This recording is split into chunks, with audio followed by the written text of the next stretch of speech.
This haircut today is going to be a makeover, so I'm just showing you right now the before, and some of you may like this haircut, right? Some of you are like, oh, I like how it's falling, I like the length of it. Well, that's not the point of this haircut. This haircut is me giving this a makeover.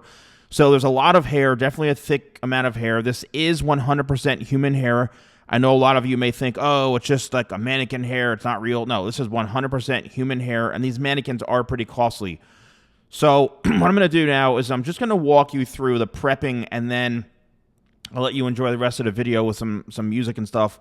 But I'm prepping the hair with 25 spray, and then I'm using an anti-static vent brush. Any of these products can be found at shop.thesalonguy.com, or just if you click view products. But I'm just getting that spray in the hair and combing it through or brushing it through, because you want to make sure you're getting even distribution. And this is important if you're either a hair professional or just watching this, cutting your hair at home, or just you like these videos. 25 spray is like a miracle spray with 25 benefits. And the anti-static vent brush literally is my favorite brush of all time. And I've been using, dozens of brushes as a hair professional over 30 years. And this is my own brush. The molding is mine. It's my brush, and it's my favorite brush of all time. So what I'm doing now is I'm just literally just breaking up the front and the back so I know like which area is which, because I like to focus on one specific area. What I'm doing now, and this is really, really important, is I'm finding the length. And this is key to every single haircut, is making sure that that first cut you do, wherever it is, that there's a purpose for it. So I'm cutting this hair right there, and that means that that is the hair length that everything is going to be connected to. That's like the primary area, and now everything in the back needs to blend into that. Everything on the top needs to blend into that. So you're basically making the whole shape around that one section. That's the proper way to cut hair. That's a proper way to keep a good balance. And a lot of haircuts I've noticed from people, if you're not getting a good haircut, it's simply because the hair is not balanced properly. The haircut is off. I do consultations. I do virtual consultations all the time. That's another service that I offer. I do a 30-minute virtual Zoom consultation, and you can pay for that. But that has been pretty much the majority of people that I'm consulting just do not have the proper shape. They don't know what to say to their stylist or barber. So, a lot of times that is the problem. So what I'm doing here, and what I'm going to continue to do throughout the entire haircut, is just base everything off of that one layer, that one length, and I'm cutting around that. And then as we get towards the front and the top, I'm going to be, again, keeping everything very balanced. Then I'm going to be, kind of removing some excess weight throughout the hair. But this haircut is really good to watch visually. So, I would say just sit back and enjoy this, and really just pay close attention to what I'm doing with my hands, where I'm cutting, how I'm cutting, all of that stuff, my body position. It's all really, really important. And, I think it's really going to help you either maybe get a good haircut like this, cut hair better, or whatever your goal is, or, your craft is. This is going to be a valuable video no matter what. And if you're somebody who's looking to get this type of haircut, then awesome. This is going to be very helpful. If this is a haircut that you're not really into, or you don't want to get this, then fine. I mean, this is just me providing some value and creating a cool haircut. So enjoy the music. Make sure you watch the whole video all the way through to the very, very end, because I do go over the blow drying and all that kind of stuff. And enjoy the video. Let me know in the comments below if you like this. And here we go.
bitches, I mind my business. Stack chicken like what it's gon' be.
Sound needed renovation.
Sound needed renovation.